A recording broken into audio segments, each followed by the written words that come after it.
ആ ആ നസീറല്ല പോണ്. നസീറ ഇവിടെ ഒരു കാര്യം പറയണം. എന്താണ് നേരല്ലേ പോണേ? ആ ഒരു കാര്യം പറയാൻ അർജന്റാണ്. അല്ല ആ മറ്റേ ഷാബു ഇല്ലേ, കുറച്ച് പൈസ തരാണ്ടാവും ചോദിക്കാൻ വേണ്ടിട്ട്. ഷാബോ? ആ പൈസ എന്നാ വരി. പൈസ തരാണ്ടോ മോനെ? അല്ല കല്യാണൊക്കെ എങ്ങനെ ഉണ്ടായിരുന്നേ? കല്യാണൊക്കെ ഉസാറായി, കുഴപ്പമൊന്നുമില്ല. നേരുന്നു. അല്ല അങ്ങാടിയിലൊക്കെ ആകെ പാട്ടയക്കണേ. അങ്ങാടിയില് പാട്ടാവാതിരിക്കും, ആകെ വസളായി. ഞാൻ ഈ പറഞ്ഞോടത്തുനിന്ന് ഒരാളല്ലേ രണ്ടാളൊക്കെ അല്ലേ പ്രതീക്ഷിക്കുന്നേ. ഇത് ആൾക്കാർ ഓട്ടോറിക്ഷ വിളിച്ചിട്ടും ബസ് വിളിച്ചിട്ടൊക്കെ ഒരു 5-6 ആളൊക്കെ കൂടിയിട്ടുണ്ട് വന്നു ഓരോ പേരേന്ന്. ബിരിയാണിയും തേഞ്ഞില്ല. ബിരിയാണി അഞ്ഞില്ലല്ലേ? ആ പന്നിയാണെങ്കിൽ നല്ല ഉസാറായിട്ട് വെക്കും ചെയ്തേ. അതിന് ആൾക്കാരൊക്കെ തിന്നു പോയി. അത് ശരി, നല്ല ഇരുന്നിട്ടുണ്ടോ മുണുങ്ങിക്കണ്. ഞാൻ എന്തായാലും ആദ്യത്തെ വട്ടത്തിലാണ് തിന്ന്. ഇനി ഓനെ ഒരു പരിപാടിന്റെ ഓർഡർ ഉണ്ടെങ്കിൽ ഓനെ ഞാൻ വെക്കാൻ വിളിക്കൂല. നന്നായതാ പ്രശ്നം. അത് മുതലാവണ്ടപ്പോ ഇത്. അത് ശരി, അതൊരു പരിപാടി എങ്ങനെയൊക്കെ ഒത്തപ്പിച്ച് പോവാച്ചിട്ടപ്പൊ ഈ കാട്ടിക്കൂട്ടുന്നത്. ഇതിപ്പോ എന്തായാലും വേണ്ടില്ല, നമുക്ക് പൈസ വാങ്ങിക്കാം. അതൊന്നും പ്രശ്നമാക്കണ്ട.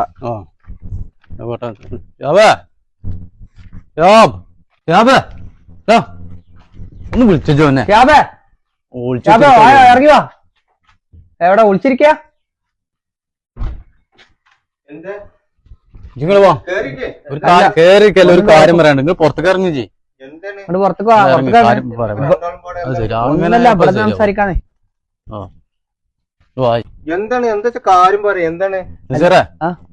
അല്ല എന്താ പ്രശ്നം? കായ് ചോദിക്കും, കായ് തരാണ്ട് പൈസ കൊടുക്കടോ. പൈസ?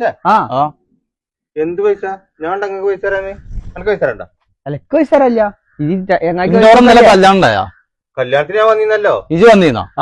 അന്റോടെ കല്യാണം ഉണ്ടായിരുന്നോ കുറച്ച് മുന്നേ? ഉണ്ടായിരുന്നു. അപ്പൊ ആരാ വന്ന്? ഇജ് എനിക്ക് ഓർമ്മയില്ല, നിങ്ങളൊക്കെ വന്നീന്നില്ല? ഞാൻ ഒറ്റക്ക് വന്നീന്ന്. ഇന്നലെ ഇവിടുന്ന് എത്ര ആള് വന്ന്? ഞാൻ ഇന്നലെ ഞായറാഴ്ച അല്ലേ, ഞാൻ കുട്ടികളും മക്കളൊക്കെ ഉണ്ടായിരുന്നു ഇവിടെ. ഞാനൊരു ബിരിയാണി ഞാൻ പോവല്ലേ, ഓലും കുട്ടി വന്ന് ഞങ്ങളൊരു 5 ആളുണ്ടായിരുന്നു. 5 ആളുണ്ടായിരുന്നു. അടിപൊളിയായില്ല. നല്ല 5 ആൾക്കാരായിട്ട് കല്യാണം പറയാൻ വരുമ്പോ എല്ലാരും ഇവിടെ വരണമെന്നല്ലേ പറഞ്ഞത്? ഒരു കാര്യം നസീർ, ഞാൻ ഓനോട് അന്ന് ഒറ്റക്ക് കല്യാണത്തിന് വേണ്ടി ഞാൻ 500 കൊടുത്തു. എന്നിട്ട് ഈ 4-5 ആളൊക്കെ കൂടി വന്നിട്ട് ഞാൻ ആ കൊടുത്ത 500 മാത്രമേ തന്നിട്ടുള്ളൂ. ഒന്ന് ആലോചിച്ച് നോക്ക്. പിന്നെ മറ്റേ ഒരാൾക്ക് 500, 4 ആള് കൂടുതൽ വന്നിക്കണേ. അപ്പൊ 4 ബിരിയാണിയുടെ പൈസ വെച്ചൊന്ന് ആലോചിച്ച് നോക്ക്. നമ്മളാ മറ്റേ ഹോട്ടലിൽ എത്ര ബിരിയാണിക്ക്? ഒരു ബിരിയാണിക്ക് ഇതിനപ്പൊ നിങ്ങൾ എന്നോട് ഇവിടെ വരാൻ പറഞ്ഞ പൈസ വാങ്ങാന്?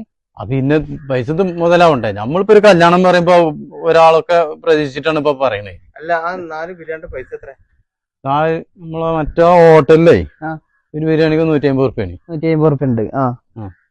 അപ്പൊ ഒരു കാര്യം ചെയ്യാം, നമുക്ക് ഒരു 125 റുപ്യ വെച്ചിട്ടേ. എല്ലാ ഇത് എന്താണ് ഇതൊക്കെ? ഒരു 4 ആൾക്കാർ വന്ന് ബിരിയാണി തിന്നത്. നിങ്ങൾ ഇതിനാണ് ഞാൻ ഈ അർജന്റുള്ള എന്നെ പിടിച്ചിട്ട് പൈസ. അപ്പൊ എത്ര? 4 ബിരിയാണിക്ക് എത്ര? 4 ബിരിയാണിക്ക് 600 റുപ്യ ഉണ്ടാവും. 25 റുപ്യ ഓരോ ബിരിയാണി കുറച്ച് 500 റുപ്യ. കുറക്കൊന്നും വേണ്ട, അത് കുടിച്ചാണ്. കുറക്കൊന്നും വേണ്ട, തിന്ന പൈസയാണ്. പൈസ എടുത്ത് തരാം. ബിരിയാണിക്കൊക്കെ ഇതൊന്നും ചോദിക്കാൻ പാടില്ല ഇന്നത്തെ കാണിക്കാൻ പാടില്ല വെച്ചാലേ ആയിരുന്നാലും ഞാൻ വാങ്ങും.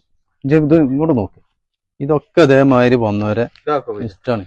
ഇപ്പൊ ശരിയല്ലേ? ശരി. അപ്പൊ ഇല്ലല്ലോ, ഇനിയൊന്നുമില്ലല്ലോ. ഇല്ല, മതി, ഇത് മതി. ഇങ്ങനെ മര്യാദക്ക് ഇങ്ങനെ തരാളവരൊക്കെ തന്നിട്ടുണ്ടെങ്കിൽ ഇപ്പൊ ഞാനിങ്ങനെ എഴുതിയേക്കേണ്ട ആവശ്യം ഉണ്ടായിരുന്നില്ല. പക്ഷെ വേറൊരു കാര്യം ഉണ്ടെങ്കിൽ കല്യാണം പറയാൻ പോകുമ്പോഴേ ഒരാൾക്ക് ഇത്ര ഉറുപ്പ്യ വെച്ചിട്ട് അവിടെ തരണം എന്നുള്ളത് കൂടി ഒന്ന് പറയണം. അതൊക്കെ ഇതേപോലെ മനസ്സിലാവേണ്ടി വരും ഞങ്ങള്. അതൊന്നും പറയേണ്ട ആവശ്യമൊന്നുമില്ല. ഇതൊന്നും ഉണ്ടായിരുന്ന. പിന്നെ ഇതൊക്കെ ഇനി നമുക്ക് വാങ്ങാനുള്ള ആൾക്കാരെ ലിസ്റ്റാണ്. പിന്നെ ഇതിലൊന്നും ഞാനില്ലട്ടെ ഈ 4 ഇടപാടിന്. ഇന്നത്തെ കാലത്തെ 4 ബിരിയാണിയൊക്കെ കണക്ക് പറഞ്ഞ് കായ് വാങ്ങാൻ. നിങ്ങൾ ഏത് കാലത്താണ്? ഇന്നത്തെ കാലത്ത് ഒരു ബിരിയാണിക്ക് ആർക്കും പാകമില്ലാത്ത ഒരു കല്യാണത്തിന്. ഒരു മിനിറ്റ്, ജയ് കല്യാണത്തിന് വന്നില്ല? എന്റെ അടുത്ത് എത്ര ആള് വന്നിരുന്നു കല്യാണത്തിന്? എന്റെ അടുത്ത് കല്യാണത്തിന് എത്ര ഞങ്ങൾക്ക് അർജന്റ്. എത്ര ആള് വന്നിട്ട്